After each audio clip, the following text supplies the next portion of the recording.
Hello, and welcome back to another episode of Legion of Lilith. I have a very special guest for you tonight. I have my good friend Davis. Yes. How you been tonight, brother? Well, yeah, like I said, love you for having me on. Thanks for that. I'm great. I'm still quite awake. I guess I'm excited right now, so it's good. The blood is pumping. you know, Fantastic. Lovely Uh, to be here. Yes. it's an honor to have you. Davis Oh, yes. is an excellent practitioner. I've been watching his growth and evolution over the past year, and he is one of the most improved sorcerers that I've seen in the occult. But before we get started, I have to give a quick disclaimer to the audience. So Davis or myself cannot be held responsible for any information that is misinterpreted on the part of the audience. We are recording this podcast in the name of education and fair use. So Davis, welcome, brother, welcome. So how did you get started with your magic? How did you start? Well, way back when I was a kid, my parents took me for 3 months to Brazil. There was this guy, John of God. People can check him out online. He was a medium, he was a healer. And so it took me there for my cerebral palsy and for me to be able to walk better and whatnot. And so over there for the first time, we got into, so he would do like operations at a distance on me. He would also operate on some people physically. He would use scalpels without anesthesia and so forth. So he was supposed to have some power, definitely. But on me, that was only at a distance. But I could feel the effect. So he does the thing, and then I'm supposed to lay in bed for 24 hours, I guess, to basically recover. And then I feel it's easier for me to walk, and the walking is lighter and whatnot. So, and during that time, we were supposed to also meditate and visualize what we wanted. So, in my case, that was walking. So, that was my first uh, experience with basic meditation, basic visualization. And so, and when I got out of that, when I finished and when I came back, also my eyes changed a little bit, or one of my eyes. So that also was a effect of that. So my father was a little disappointed. He said, oh, it didn't really work. But I had that awareness that, hey, some person is only going to get you so far. So that means now you have the introduction. Now you know this works. Now what are you gonna do? What are you gonna do yourself? Well, then later on, my father got into Vajrayana Buddhism a bit. So, and I got initiated by his lama as well. We got some booklets. We got some meditations. We got the Vajrasattva meditation, the Vajrasattva mantra. People can also get online, and I guess we started with that. And so later, my father found his cousin, second cousin, and he's all about qigong, karate, seitai, tai chi. So he starts teaching me all that, and I start doing these energy work exercises that are basically meant to. It's pretty neutral. It's pretty middle path. Obviously, there is some light work. Also, he says that there's some so-called black qigong as well, but that basically empowers pretty much whatever you're doing, be it evocation, be it manifestation, be it soul travel, any kind of magic. It empowers yourself overall. And later on, I'm watching South Park. I hear the word Satanism, and it kind of clicks that, hey, I need to check it out. So I find Joy of Satan. Maybe you've heard of that. Yes, it's No. online. And so, and they say, make a dedication to Satan. I'm saying, well, I guess, I guess why not? But I also had that awareness, although I didn't know how to do it. I didn't know how to call him. I didn't know nothing at that point.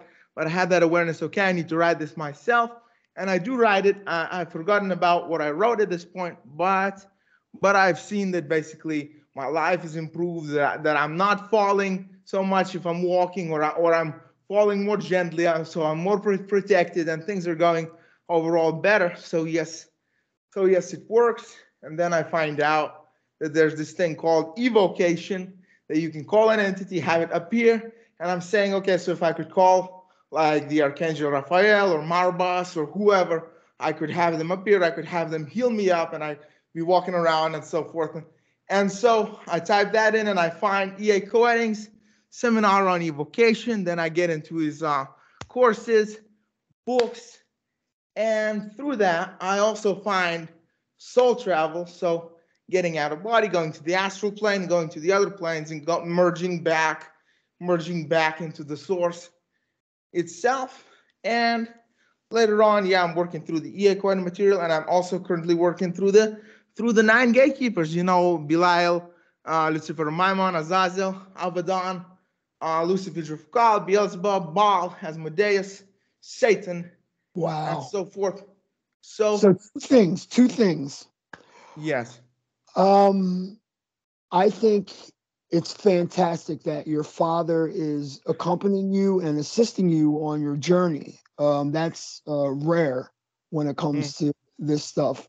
Like a lot of people, if they catch their kids drawing magical circles on the floor and praying to the devil, they would commit their kids. But your father's helping you along your journey. That's fantastic. And another thing is that you comprehended that you were given a piece of knowledge. You took that piece of knowledge, applied it, and ran with it. You didn't expect anything to be given to you, or you didn't expect someone to wave a magic wand over your head and immediately you're a world-renowned sorcerer. So two distinct advantages that you have over the normal person that would try to embark on this path. So kudos to you, my friend. That's quite impressive. Thank you. Yeah. So when were you awoke to the fact that you are divine, that you could wield the forces of nature and beyond? When were you that? So I'll get to that as well. You also mentioned my father. So he wasn't okay in the very, very beginning, because yes, in the very, very beginning, his reaction was the same as you basically mentioned. And they were trying to prohibit me somewhat. Of course, at this point, it's easy. I know that I can do like everything mentally, or I can chant everything mentally, or whatever I want to do. But at that point, yes, I was being a little bit prohibited. But I also knew that was a good motivation, and I knew that I had to keep going. And I knew that, and as I kept going, it basically became part of everyone's life, and they kind of had to deal with that anyway. And so with him it's a little bit more basic, and he doesn't go into it as hardcore, and he's like really not really okay with demons. He still thinks demons are bad and whatnot. But I'm trying to sort of push him into it as much as I can. So at what point did I realize, well, it was basically the Qigong. It's, that's the good thing about it, because you do the Qigong, and at first you're just visualizing stuff, and you maybe you don't know if anything is happening. But when I did start to feel the Qi, really feel the energy itself, that means you're gonna feel the energy in rituals. That means you're gonna start to feel the spirits and everything. So Qigong can unlock, religion can unlock, magic can unlock whatever you want. So I guess that was the point, and that really pushed me into it and made it all work, for sure. Yeah. Yeah. So more specifically, when did you realize that you were God, or a piece of God manifest in flesh? So I guess, yeah, at that point, so the energy feeling was the milestone. So that's like several years back at that point. And later on, I guess that's the most direct one, is through soul travel. So I don't have like a complete perception in the God plane yet, but I have gone to the degree that I felt a lot of ecstasy, and I felt a lot of happiness, and a lot of power going in. And I guess, yes, that would be the greatest point, is that when I left my body, I was going for like 17 weeks straight, just trying every day to leave my body. And then obviously when I gave up, I left my body. And so I guess that's kind of when I realized that I am not just my body, that I'm going to endure, of course, beyond death and everything. So I guess that is that moment. Yes. I'd like to raise the attention to the audience that the most potent and gifted sages, shamans, sorcerers, prophets, the people that are closest and emanate the most consciousness of the Godhead are, depending on your vantage point, are either blessed or cursed with either a chronic illness or some type of birth defect. That's just our dharma. I don't know why it's like this, but we are the underdogs. We are given a rough hand to begin with, and then once we overcome that, and once the dragon awakes, so to speak, and you overcome your limitations, your potential is fully illuminated, and then look out, because people like yourself, people like myself, the story repeats itself, that we were born with some type of hardship to overcome at the very beginning of our life. And then, I mean, it doesn't stop there. It's not like we overcome one hardship and then we win a prize or something. It's not like that. We endure through hardship after hardship, but it strengthens us. It hardens us up spiritually, mentally, that we can overcome most anything that life throws at us. Normal people that don't understand sorcery and magic or just what we do, they can't comprehend, people that have had an easy life, they can't comprehend the power that we have the potential to wield. It doesn't mean that we are cursed. It means that we are closer to God. They say that that's why most of the prophets, you'll hear stories in the Bible of horrible, just horror stories that the prophets had to go through. And it's not because the devil or God or whatever you want to say, one and the same in my book. It's not because God hates you. It's because he actually favors you because he's testing you in so many different areas of your life to make you stronger, for sure. Yeah, even for me, of course, I got into this because of that, definitely, because how are you gonna do it? Medicine is not gonna say is not saying, hey, we're gonna fix you up. That's not really the option. So it turns, you gotta go within yourself. You gotta get into the power. You gotta heal yourself. And now I know, thanks to magic, that yes, this is a thing to overcome, not a thing to live with and die with, and really, like they say, accept it. Yeah, that's fine. You accept it the way it is right now, but you also know that you have to work towards overcoming and not accept it and give up. So it's a very great thing, for sure. Once you pass that stage to where you are more than human, without a doubt in your mind, you are more than human. They say that's when you're resonating, you're vibrating at least a 4-dimensional level, and that you are a hybrid between you're actually Homo Deus, which means evolved human, God, man, or kin of the dragon. The dragon consciousness has awakened within you, and you're beginning to spread your wings, so to speak. How and when did you have your first successful operation of spirit invocation, evocation, and vocation? Do you recall that?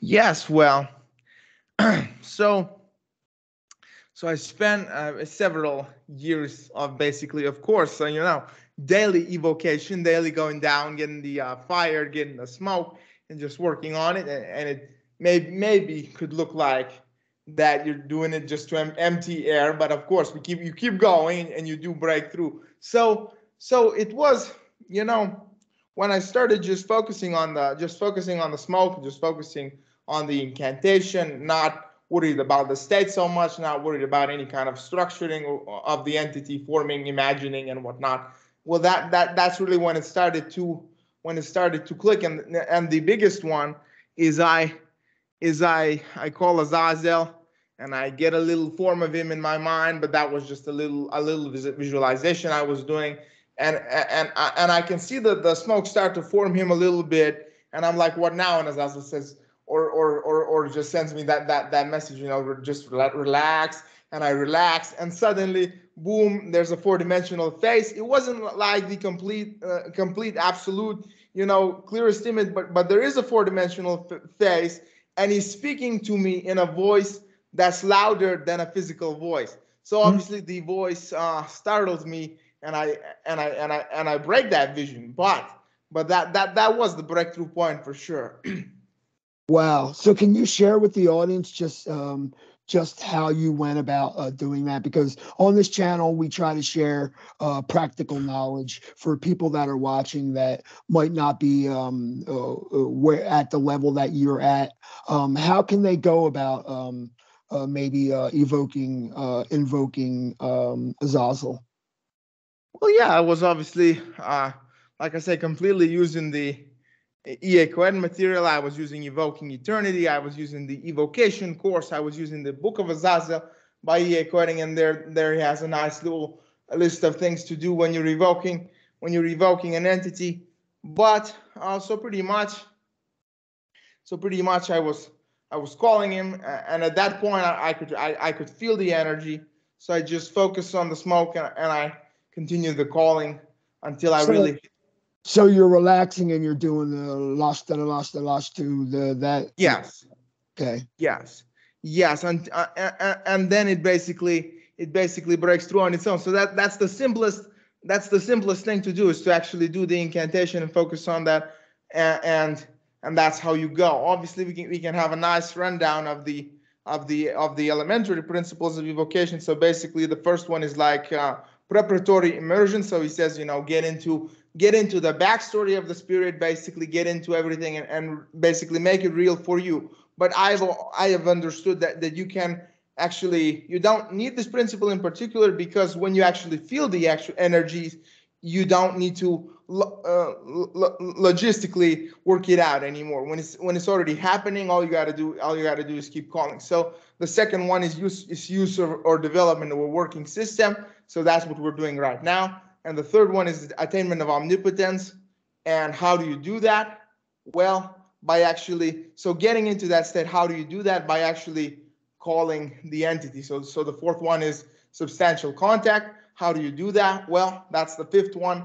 That's actually incantation. So just having that smoke, just having that base, and calling that spirit is what is going to ultimately set your consciousness exactly where it needs to be. You don't need to specifically work on it. I've also had people, I would just tell them to draw sigils, or would just tell them to look in the mirror and repeat that kind of incantation for the demon or anything like that. And people would get into these states without me even telling them that there is a state to get into. So it's very automatic. So you got that, you've got the contact, you got the incantation, you're doing that, and then you get to where it basically blows up and becomes real for you, and you get the communication. So the most important advice for evocation that I can give to everyone, is do it as constantly as possible. That's the fun thing. It's possible to say something like Alashtu Azazel or Israel Azazel all day, and obviously you want to go to sleep. Obviously you want to eat, normal things. You go to the bathroom, but you can do it all day, and basically it accumulates. So at some point it will blow up. So you're building sonic energy. What was the Yes. second one? It's to Azazel. What is it? It's Real Azazel. It's also online. Real, And Real Azazel. Okay. yes.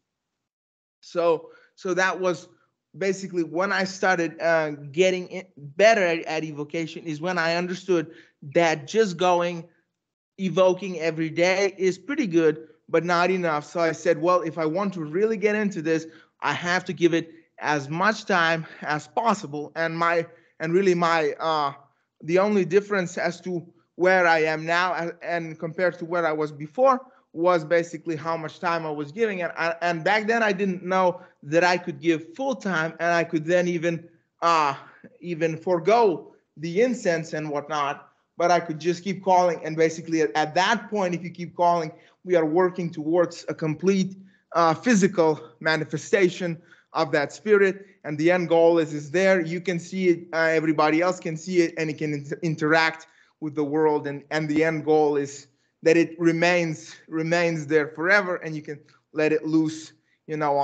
on humanity, really, and then do thy will be done. So that's kind of the end goal. And also trying to get complete possession, where basically you blank out, but you also have but you get all the knowledge of that spirit, and hopefully you get superhuman powers, superhuman strength, and as well, because like even the Catholics are pretty good in the fact that they know, hey, the demon can give you languages, can give you superhuman strength, and things like this. They kind of nicely classified. So these are basically the goals, and then you want the spirit to possess the whole of humanity as well. Like I say, with my father, if I'm sitting in the sauna with him and I'm just silently calling on Satan, and he just comes up and says, the devil is everywhere. So that's a pretty good sign. It's very simple, but it's a pretty good sign that it's always there. And so we're building on that for sure. Yeah. Fantastic. Oh, absolutely. I don't think that anything is an accident. Everything happens for a reason. One time I stumbled on your channel and you were just some guy playing video games. And the next time I stumbled on your channel, you were teaching me occult, and people were actually absorbing it, applying it, and using it and making it work. So I was like, wow. Check it. I have to start paying attention to this guy. This guy is definitely on to something. And that leads me to my next question. How did you discover that not only were you powerful enough, but you had the gift to teach the occult?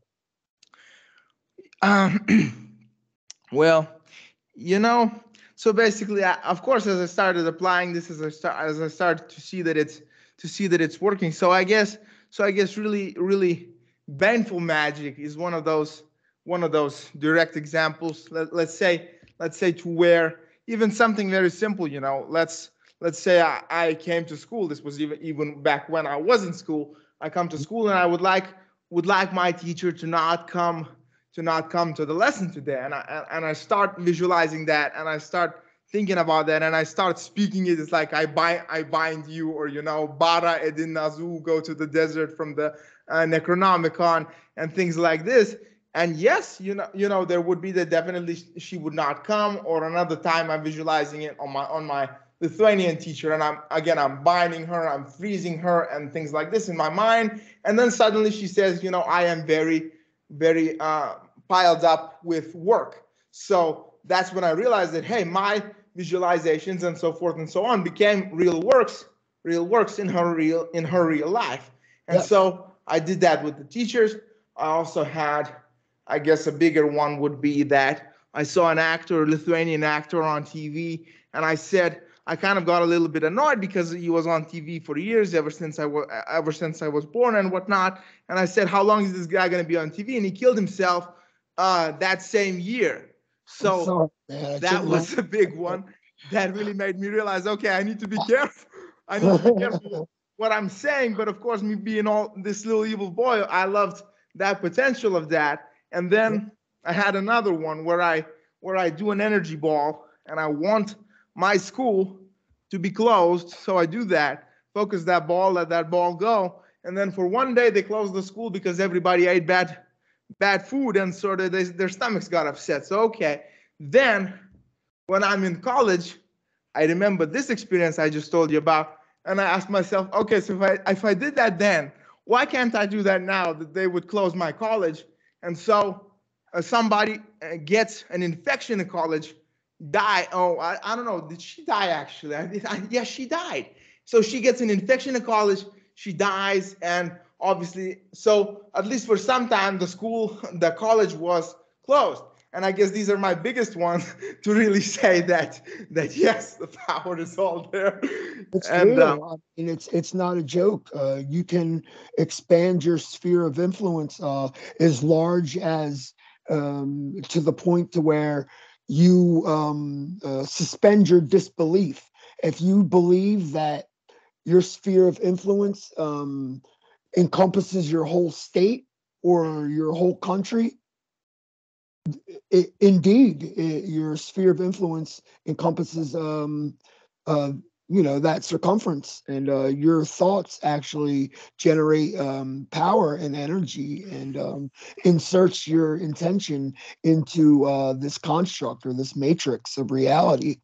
So that's fantastic, brother, especially with you were able to do that with an actor that you were able to dispose of, an actor that you just you did not want to see anymore. That's you programming your reality yes. to your liking. That's fantastic, brother. And and these gifts, you see, contrary to what people believe, everybody is not born with these gifts. They're just not. I mean, people will say, "Oh, we're all human beings. We all have the potential to do these things." No, not Well, everybody is born with these type of powers. yes, at least for me, I was actually pretty simple. Like all I had since my childhood, I didn't sense energy. I didn't have any visions. I didn't have pretty much anything. But all I had was basically that kind of idea that I do want to rule the world. I always had that kind of sinister pull. I always kind of loved the villains, and I played the villains and so forth. And so yes, so everybody can basically do it, but not everybody is going to go as far. And how far is anyone going to go? That's up to them. So I would like to basically pride myself as the guy that's hopefully going to go as far as possible and beyond.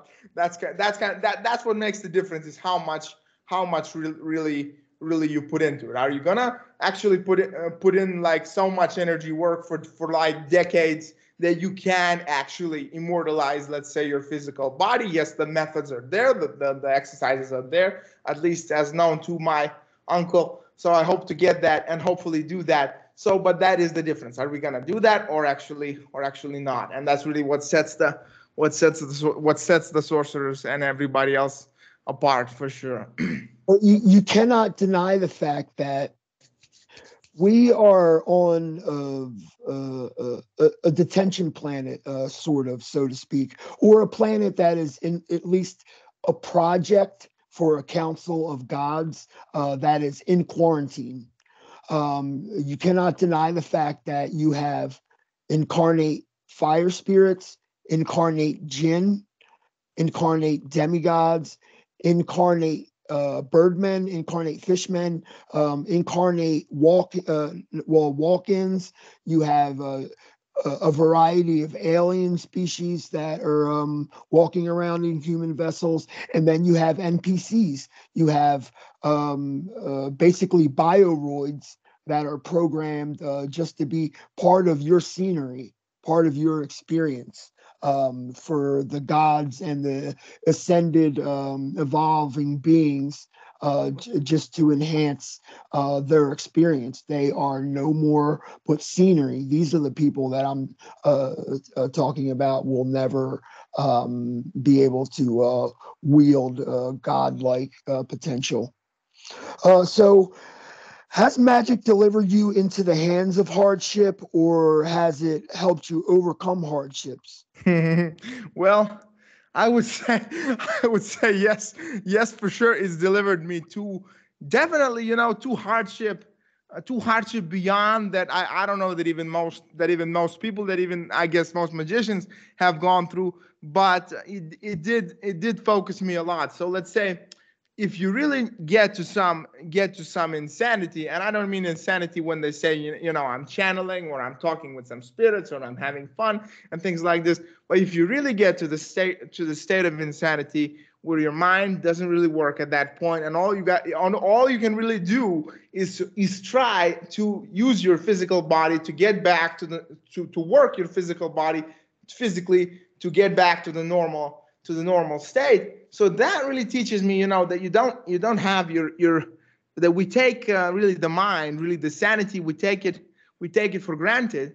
So that's really that's one of the big lessons. And the second big lesson is definitely, although it is the left-hand path, it is the left-hand path, and we do want to do as much as we can, and we do want to obtain as much as we can in the shortest possible amount of time. But definitely, slow and steady wins the race as well, and the safety of your mind is definitely the key as well. But for the most part, all these exercises, all these rituals, works can be engaged in without limits. So you see, so I guess that's the hardship, and that's also the blessings or the gifts of that, lessons of that hardship as well, for sure. And always there's always the ability to just get back, to just help yourself, to just fix it, so that's a huge thing, to just work it out.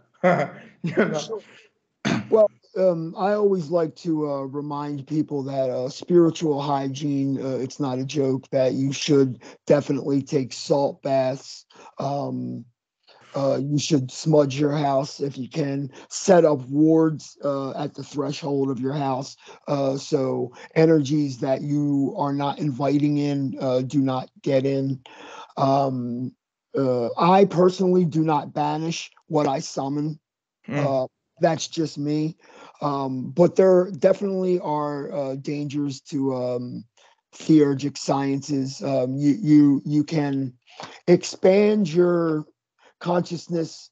You could stretch your mind is like like a balloon or elastic.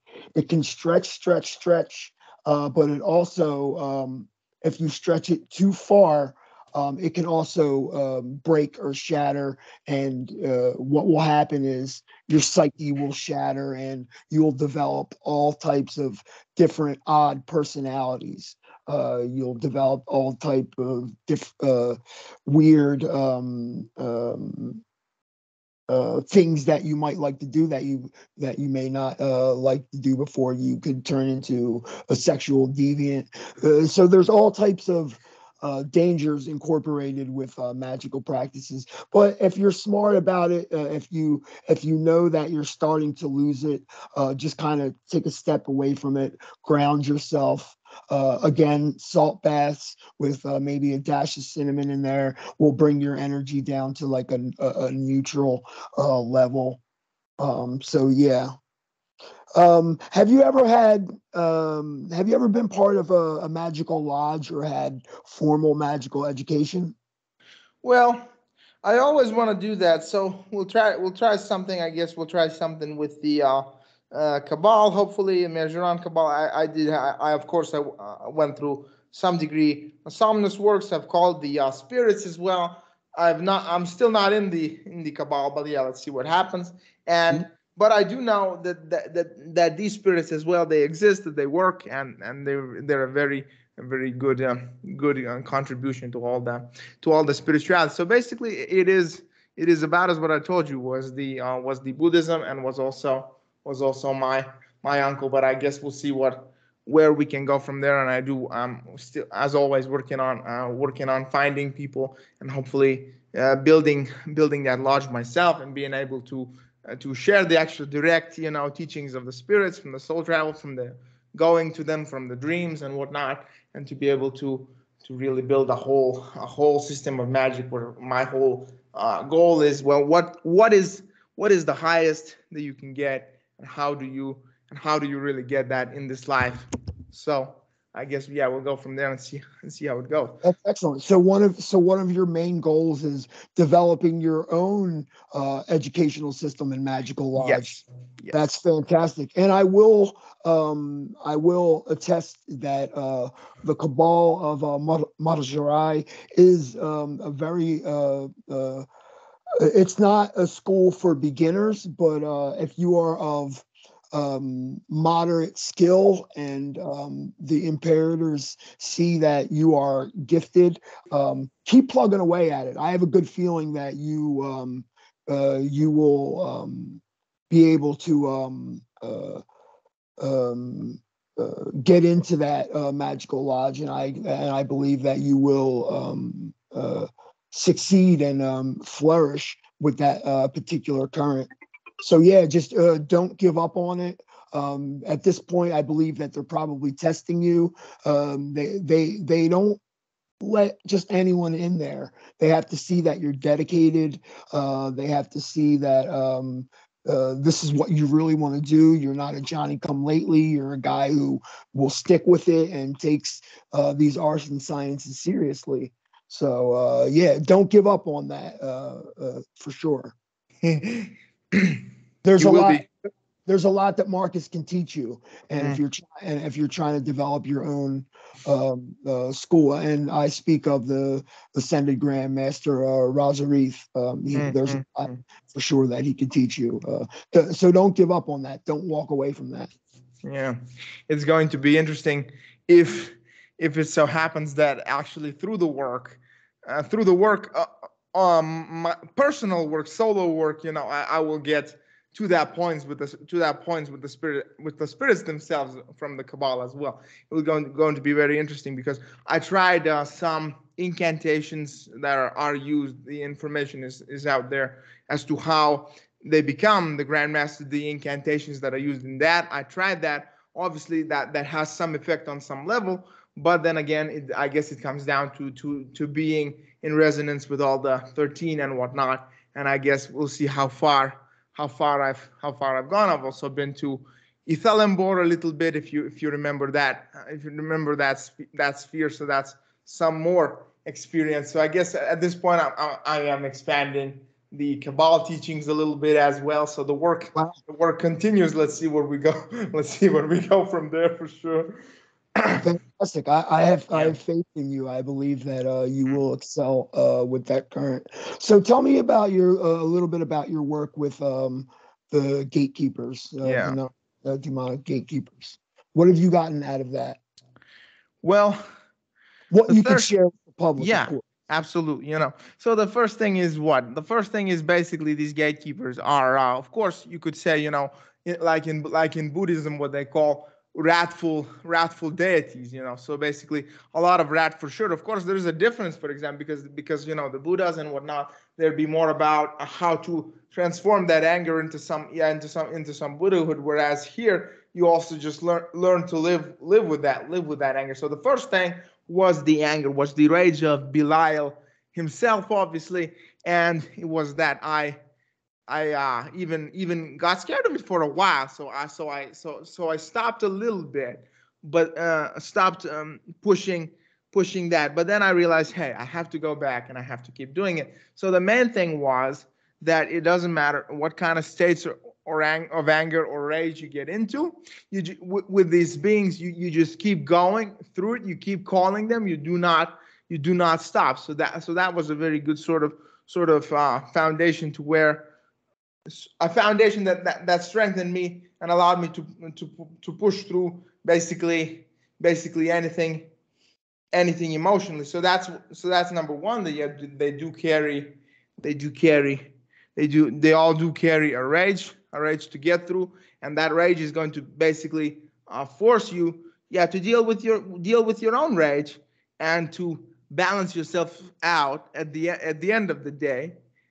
Because they're quite fine. It's not that they have a problem. Is that they sort of stimulate what we already have within us and make us face that for sure. So that's off and on. I sometimes get back into that. But I do have it. I hope hopefully some more balance now. Now there's also a sickness aspect to them, that they each have a sickness aspect. Belial has a sickness aspect. I mean, you can call it, I guess According calls it sulfur, or black sulfur, or demonic sulfur, or something like that.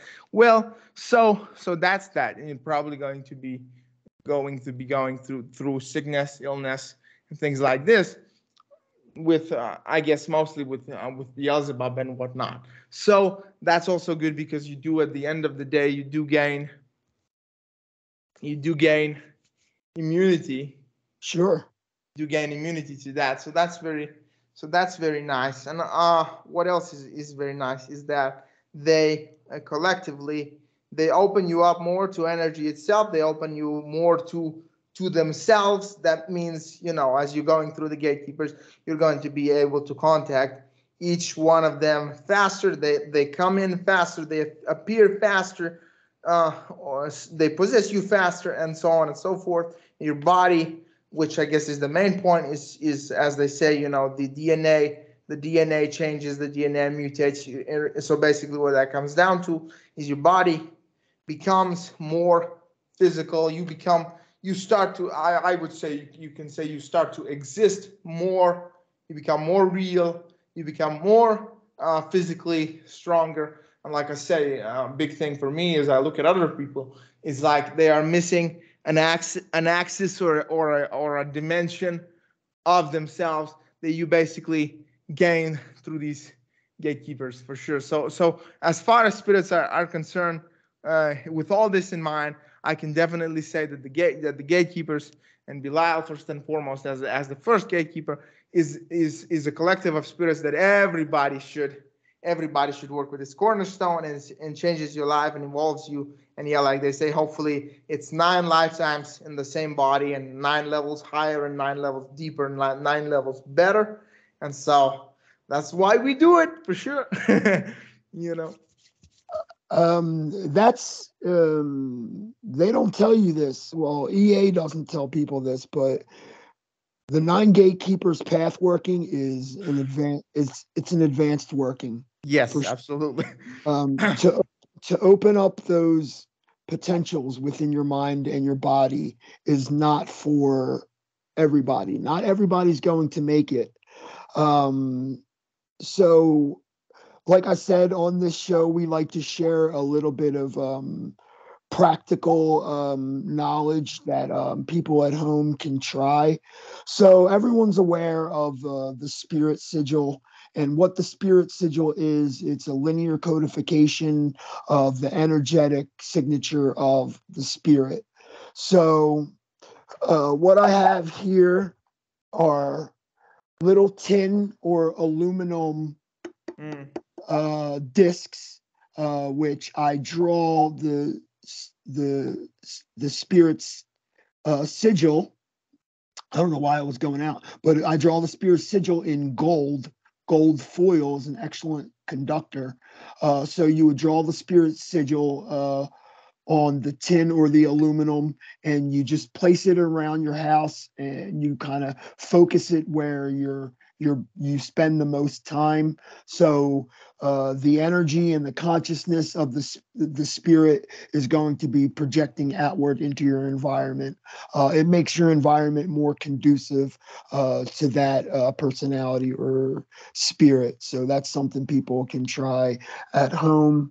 Also, I wanted to speak briefly on assuming the God form. Now, this is an art that they developed, Crowley developed, Mathers developed in the Golden Dawn. So the whole idea behind assuming the God form is you would evoke the spirit, call upon the spirit, call forth from within yourself, and pay attention to your inner dialogue. So once you call the spirit forth from within you, the spirit has a telepathic link with you. So you'll actually be hearing the spirit speak to you, but not everyone can sense the the subtle messages that they relay to you. So when you're attempting to assume the God form, say you wanted to become like Belial, the more you invoke, you are going to become like Belial. So you're invoking Belial, and soon you're going to hear the voice of Belial. Even he's going to set up situations for you. So you're going to be in a situation, say you get in an argument with someone, and you'll hear Belial's voice say something, you say that. So you're sharing your body with Belial, you're sharing your life experience with the spirit. So you would hear what the spirit would say, and you say that. So you're literally sharing your vessel with the spirit. It's a form of advanced possession, is what it is, assuming the God form. So you want to kind of concentrate on what the spirit would do or would say, and you want to act, speak, think the way the spirit speaks and think. That way, after a while, you will not notice a difference. You won't be able to tell the line between you and the spirit. So that's what the whole cross is about. You're in between worlds, and you're sharing your soul with the spirit. So yeah. Yes, this is all true. So for me, you say, yeah, Bilal speaks. Yeah, he does speak. It's a fun one where I realized that you can. Yeah, Bilal, like they say, the Lord of the world and whatnot. So things so very much physical circumstances are nicely within his control. So once thinking myself a tough black magician, so I say, yeah, Bilal, make it as hard as you can. And my father comes home or whatnot, and of course I didn't tell anything to him, but he says, you wanted it hard. So I say, okay then. Well, at that point I realized that that's nice, but you can also say, yeah, please, Bilal, make my life as easy and as good and as nice as possible, because as far as they say hardship is very good for growth, and that's true, but we do have, like I say, we don't have to get crazy with hardship. We don't have to kill ourselves. All we got to do is really work on all this and get all the power with the spirits, and really transcend basically the physical with like superhuman powers and whatnot. So that was my lesson to that I can also ask for the good things. I can ask for the sweetness of life. Sure. And really enjoy all that. So yes, assumption of God forms, possession, all this gatekeeper work is, of course, becoming these 9 gatekeepers in the flesh, and that really is what they want. And I've also come to know that really is what every spirit wants, because if you call them, you become them automatically. They all automatically become you. So especially in dreams or soul travels, where that contact is like easier, you can really see that really is what's happening, and they want you to be a full, complete vessel of them with all the powers intact. And I guess.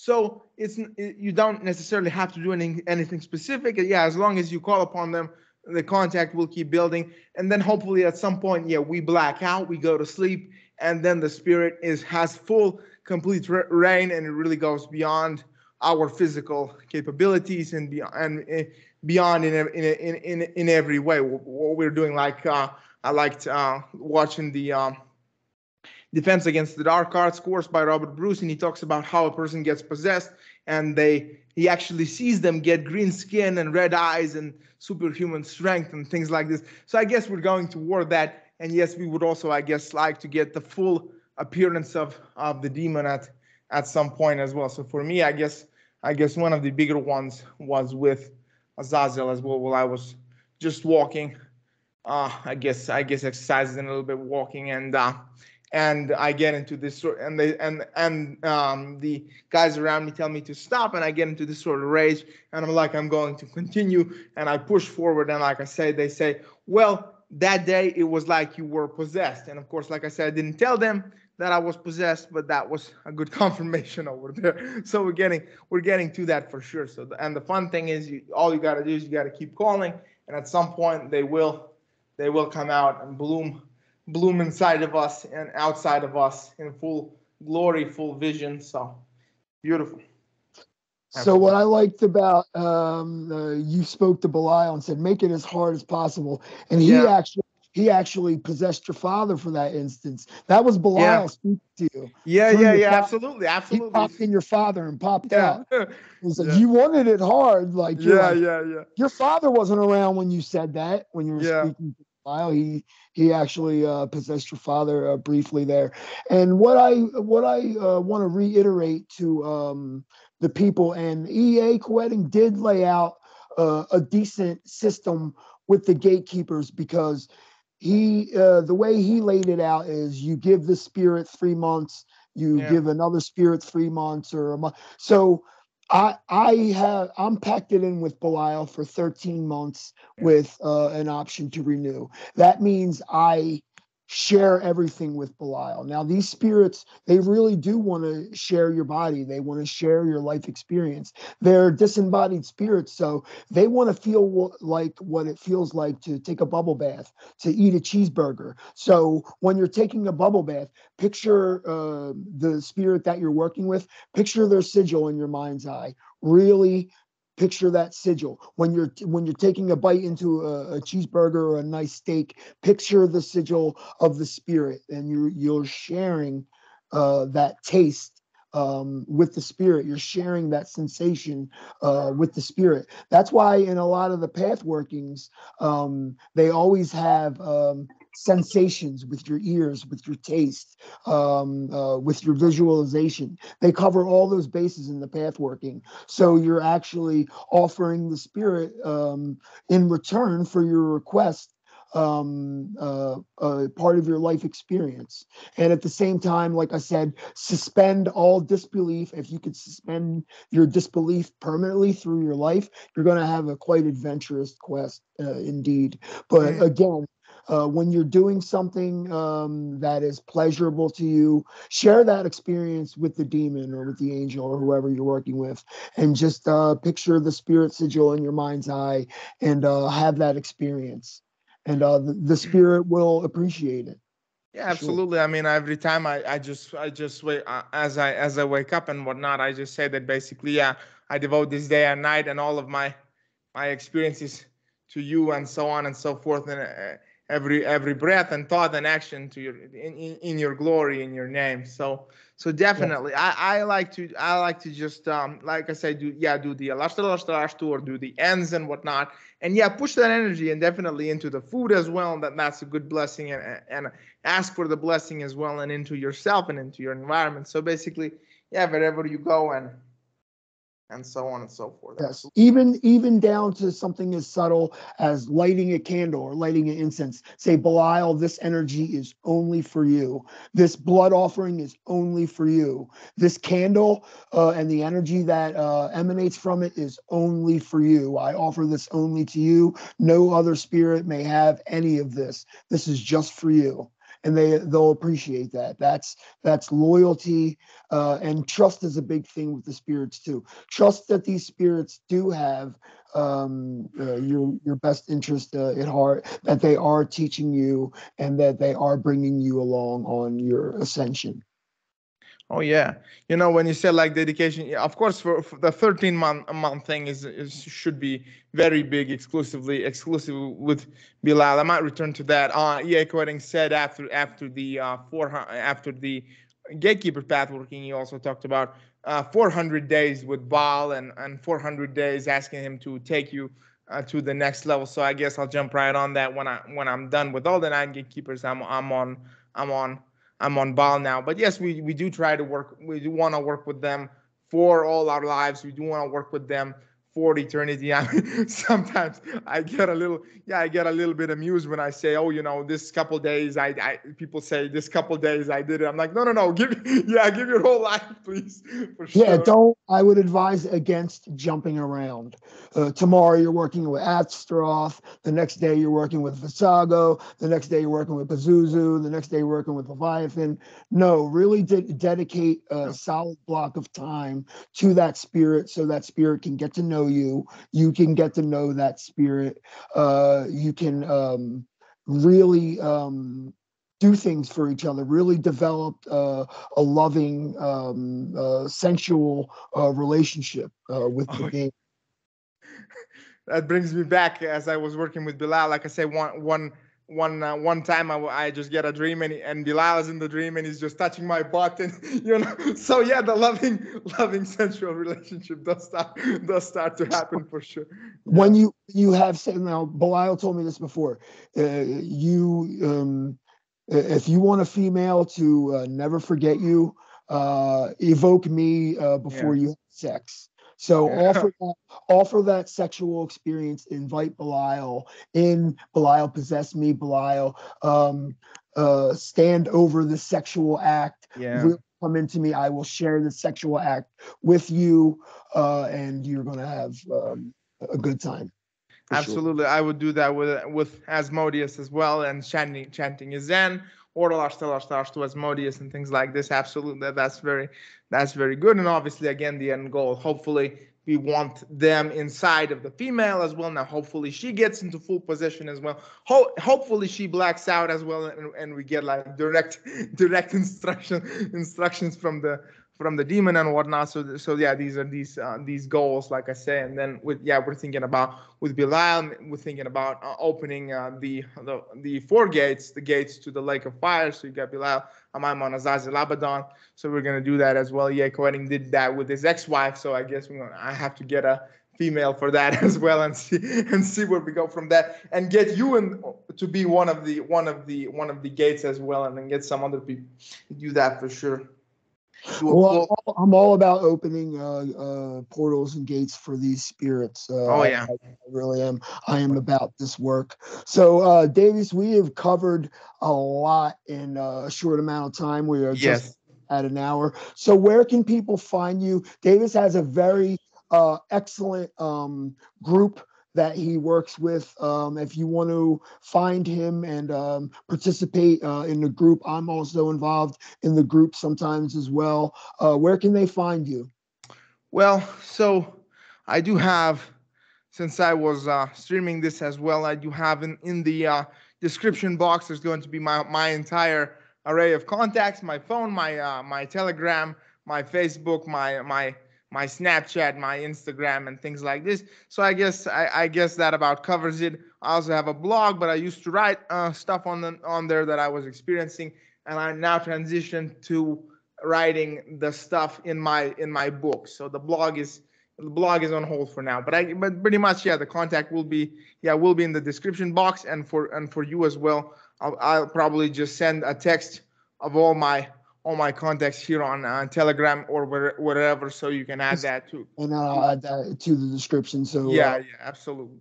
Won't have any issue finding you. Brother, it's been an honor having you on. We'll definitely have you on again. Thank you for joining us on Legion of Lilith. Oh, absolutely. I'll get back as much as I can. I'll join us, as much as I can, for sure. Absolutely, every time. All right, my friend. I will speak to you soon. Have a terrific night, and thank you very much. Absolutely. Thanks for joining us, guys. Have a great night. Oh, yeah.